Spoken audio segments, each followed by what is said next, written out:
एक बार गौतम बुद्ध से उनके एक शिष्य ने पूछा, गुरुजी कृपया हमें बताइए कि कर्म क्या है। गौतम बुद्ध ने अपने शिष्य से कहा कि कर्म को समझने के लिए मैं तुम्हें एक कहानी सुनाता हूं। इस कहानी से तुम समझ जाओगे कि कर्म क्या है।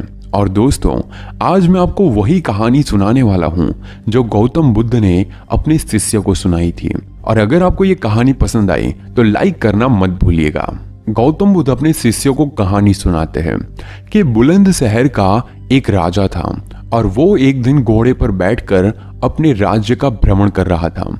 चारों तरफ भ्रमण करने के बाद वो एक दुकान के सामने आकर रुक गया। रुकने के बाद राजा ने अपने मंत्री से कहा कि मंत्री जी, मालूम नहीं क्यों मुझे लगता है कि इस दुकानदार को कल के कल फांसी की सजा सुना दूं। इसे मृत्यु दंड देने की मुझे इच्छा हो रही है। मंत्री राजा से इसका कारण पूछ पाते इससे पहले तो राजा उसके आगे निकल गए।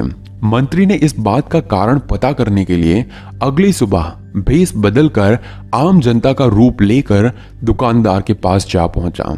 वैसे दुकानदार चंदन की लकड़ियां बेचने का काम करता था। मंत्री ने दुकानदार से पूछा कि भाई आपका काम कैसे चल रहा है। तब दुकानदार ने बताया कि उसका बहुत ही बुरा हाल है। लोग उसकी दुकान पर तो आते हैं, चंदन को सूंघकर उसकी प्रशंसा बहुत ज्यादा करते हैं, लेकिन खरीदता कोई भी नहीं। और उसने आगे बताया कि मैं सिर्फ इसी इंतजार में हूं कि कब हमारे राज्य के राजा की मृत्यु हो जाए और उनके अंतिम संस्कार के लिए मुझसे बहुत सारी चंदन की लकड़ियां खरीद ली जाए और शायद वहां से मेरा व्यापार में और बढ़ोतरी हो जाएगी और मेरा व्यापार भी अच्छा हो जाएगा। मंत्री को सारी बात समझ आ गई कि यही वो नकारात्मक विचार है जिसने राजा के मन को भी नकारात्मक कर दिया है।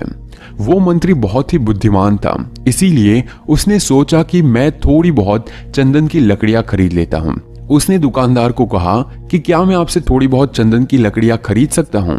दुकानदार ये सुनकर बहुत ही खुश हो गया। उसने सोचा कि चलो कुछ तो बिका, इतने समय से कुछ भी नहीं बिक रहा था। उसने चंदन की लकड़ी को कागज से लपेटा और अच्छी तरह से पैकिंग करके वो लकड़ी मंत्री को दे दी। मंत्री अगली सुबह चंदन की लकड़ी लेकर राजा के दरबार में पहुंच गया और राजा से कहा कि महाराज, वो जो दुकानदार है उसने आपके लिए तोहफे के रूप में चंदन की कुछ लकड़ियां भेजी है।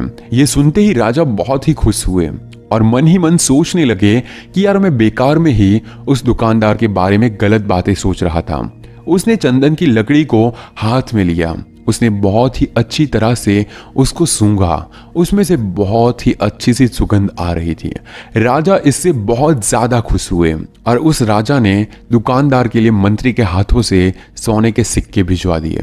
उसी आम जनता का रूप लेकर मंत्री अगले दिन सोने के सिक्के के साथ दुकानदार के पास पहुंचा।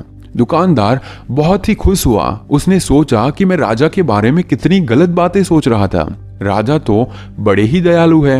और यहीं पर गौतम बुद्ध ने यह कहानी खत्म कर दी। ये कहानी जब खत्म हुई तब गौतम बुद्ध ने अपने शिष्यों से पूछा कि अब आप बताइए कि कर्म क्या होता है। शिष्यों ने उत्तर देते हुए कहा कि शब्द ही हमारे कर्म है।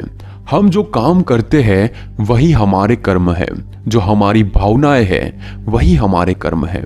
गौतम बुद्ध ने सभी शिष्यों के जवाब सुनने के बाद ये कहा, आपके विचार ही आपके कर्म हैं। अगर आपने अपने विचारों पर नियंत्रण करना सीख लिया तब आप एक महान इंसान बन जाते हैं। जब आप अच्छा सोचते हैं तब आपके साथ अच्छा होता ही है और वो होता ही रहेगा।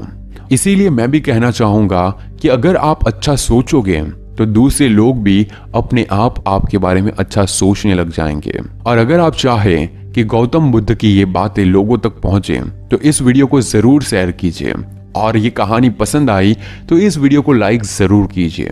धन्यवाद।